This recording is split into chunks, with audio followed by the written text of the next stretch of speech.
খালেদা জিয়ার সেই ফাতেমা এখন জায়েমার ছায়াসঙ্গী। বেগম খালেদা জিয়ার মৃত্যুর পর দীর্ঘদিনের বিশ্বস্ত সঙ্গী ফাতেমা বেগম একা হয়ে পড়েছিলেন। দাফনের সময় থেকে শুরু করে খালেদা জিয়ার শেষ বিদায় পর্যন্ত ছায়াসঙ্গী ছিলেন তিনি। এক মুহূর্তের জন্য তাকে চোখের আড়াল করেননি।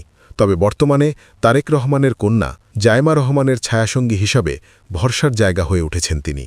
ফাতেমা বেগম দীর্ঘ প্রায় ১.৫ দশক ধরে খালেদা জিয়ার জীবনের অবিচ্ছেদ্য অংশ ছিলেন। গুলশানের ফিরোজা বাসভবন থেকে শুরু করে রাজপথের আন্দোলন, কারাগারের নিঃসঙ্গ মুহূর্ত কিংবা বিদেশ সফরের গোপন করিডোর, সবখানেই নিঃশব্দে তার উপস্থিতি ছিল।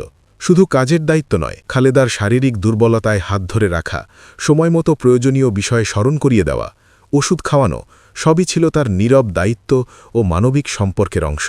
এখন দীর্ঘদিনের সেই সঙ্গী হারিয়ে ফাতেমা শারীরিকভাবে স্থিতিশীল থাকলেও মানসিকভাবে গভীর শোকে আচ্ছন্ন।